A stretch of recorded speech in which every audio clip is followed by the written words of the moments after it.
Capítulo 6. Lo que no es posible dudar y lo que no está permitido creer en los Estados Unidos. La proposición de Barbicane había tenido como efecto inmediato el poner al día todos los hechos astronómicos relativos al astro de la noche. Todos los ciudadanos de la Unión se pusieron a estudiarlo asiduamente, como si la luna apareciese por primera vez en el horizonte y nadie hasta entonces lo hubiera visto en el cielo. Se puso de moda, era el tema de todas las conversaciones, sin perder su modestia, y se elevó sin envanecerse al rango de celebridad entre los astros. Los periódicos reprodujeron las anécdotas antiguas en que el sol de los lobos figuraba como protagonista. Recordaron las influencias que le atribuía la ignorancia de los primeros tiempos. La cantaron en todos los tonos, y poco faltó para que citasen de ella algunas frases ingeniosas. América entera se sintió atacada de selenomanía. Las revistas científicas trataron más especialmente las cuestiones que se referían a la empresa del Gun Club y publicaron comentándola y aprobándola sin reserva. La carta del Observatorio de Cambridge. A nadie, ni aún al menos instruido de los yanquis, le estaba permitido ignorar uno solo de los hechos relativos a su satélite. Ni respecto del particular se hubiera tampoco tolerado que las personas de menos alcance hubieran admitido supersticiosos errores. La ciencia llegaba a todas partes bajo todas las formas imaginables. Penetraba por los oídos, por los ojos, por todos los sentidos, en una palabra. Era imposible ser un ignorante en astronomía. Hasta entonces la mayoría ignoraba cómo se había podido calcular la distancia que se separaba de la luna de la Tierra. Los sabios aprovecharon de las circunstancias para enseñar hasta a los más negados que la distancia se obtenía midiendo el paralaje de la luna. Y si no comprendían la palabra paralaje, decían que paralaje es el ángulo formado por dos líneas rectas que parten de la luna desde cada una de sus extremidades del radio terrestre.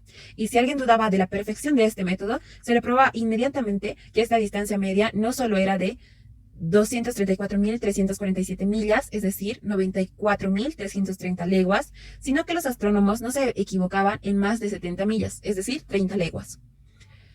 A los que no estaban familiarizados con los movimientos de la Luna, los periódicos les demostraban diariamente que la Luna posee dos movimientos distintos. El primero llamado de rotación alrededor de su eje y el segundo llamado de traslación alrededor de la Tierra, verificándose los dos en igual periodo de tiempo, o sea, en 27 días y un tercio. Es la duración de la revolución sideral, es decir, el tiempo en que tarda la Luna en volver a una misma estrella. El movimiento de rotación es el que crea el día y la noche en la superficie de la Luna, pero no hay más que un día y una noche por cada mes lunar, durando cada uno 354 horas y un tercio. Afortunadamente para ella, el hemisferio que mira el globo terrestre está alumbrado por este con una intensidad igual a la luz de 14 lunas. En cuanto al otro hemisferio, siempre invisible, tiene, como es natural, 354 horas de una noche absoluta, algo atemperada por la pálida luz de las estrellas. Este fenómeno se debe únicamente a que los movimientos de rotación y traslación se verifican en un periodo de tiempo rigurosamente igual, fenómeno común, en opinión de Cassini y Hertz, a los satélites de Júpiter y muy probablemente a todos los demás. Algún aficionado muy aplicado, pero algo duro de mollera, no comprendía fácilmente que si la Luna presentaba invariablemente la misma faz a la Tierra durante su movimiento de traslación, esto fuese debido a que en el mismo periodo de tiempo daba una vuelta alrededor de sí misma.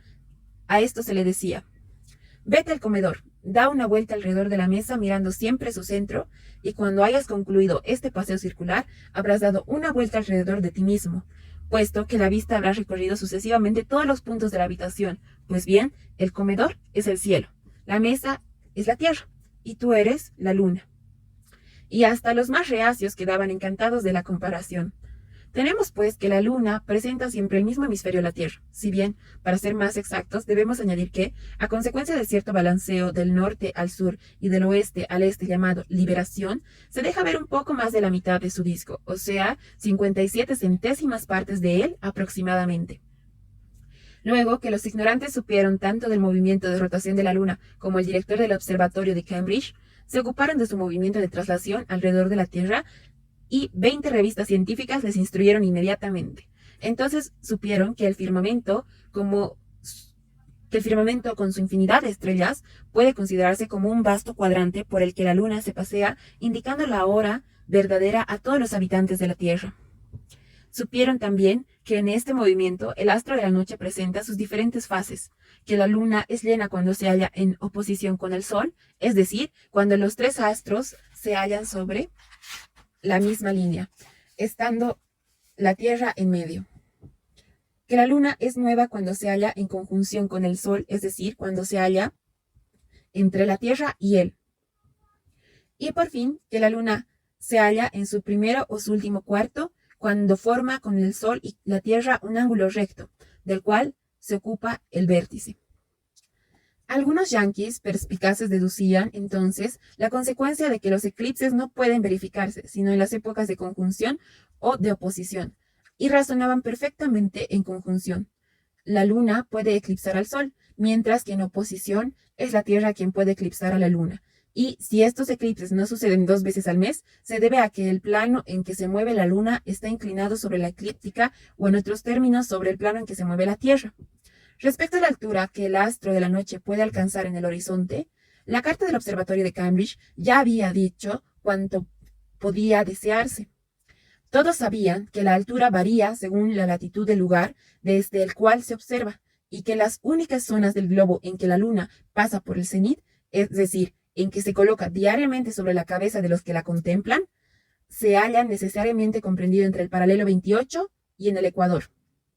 De aquí la suma importancia de la recomendación de hacer el experimento desde un punto cualquiera en esta región del globo, a fin de que el proyectil pudiera ser dirigido perpendicularmente y sustraerse más pronto a la acción de la gravedad.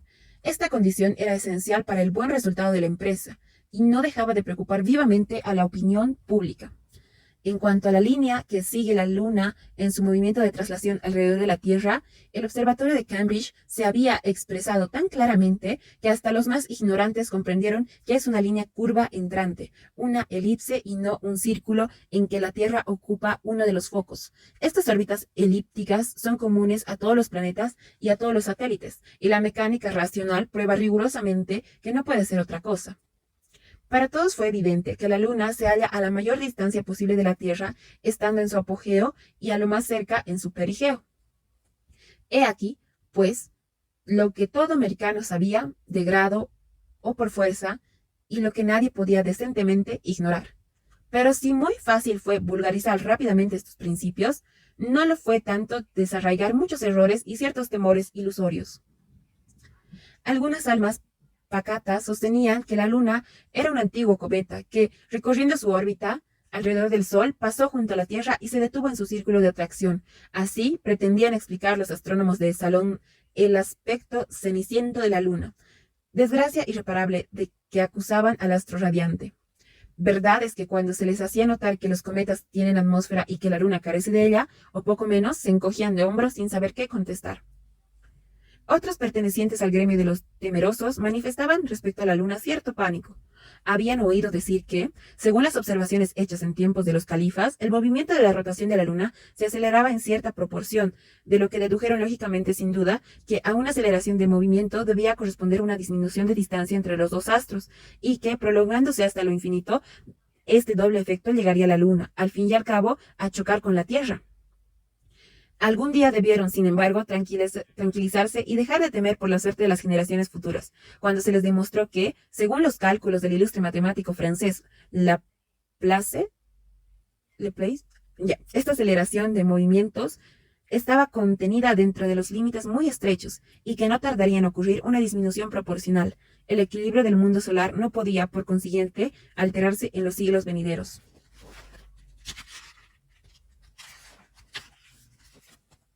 Quedaba, por último, la clase supersticiosa de los ignorantes, que no se contentaba con ignorar la verdad, sino que saben lo que no es cierto y respecto de la luna sabían demasiado. Algunos de ellos consideraban su disco como un bruñido espejo por cuyo medio se podían ver desde distintos puntos de la Tierra y comunicarse sus pensamientos. Otros pretendían que de las 1000 lunas nuevas observadas, 950 habían acarreado notables perturbaciones, tales como cataclismos, revoluciones, terremotos, diluvios, pestes, etc. Es decir, que creían en la influencia misteriosa del astro de la noche sobre los destinos humanos. La miraban como el verdadero contrapeso de la existencia. Creían que cada selenita correspondía a un habitante de la Tierra, al cual estaba unido por un lazo simpático. Decían, con el doctor Mead, que el sistema vital le está completamente subordinado y sostenían con una convicción profunda que los varones nacen sobre todo durante luna llena y las hembras durante el cuarto menguante, etc. Pero tuvieron al fin que renunciar a tan vulgares errores y reconocer la única verdad, y si bien la luna, despojada de su supuesta influencia, perdió en el concepto de ciertos cortesanos toda su categoría, si algunos le volvieron la espalda, la inmensa mayoría se declaró partidaria suya. En cuanto a los yanquis, no tenían más ambición que la de tomar posesión de aquel nuevo continente de los aires y enarbolar en la más alta cima de sus montañas el poderoso pabellón, salpicado de estrellas de los Estados Unidos de América.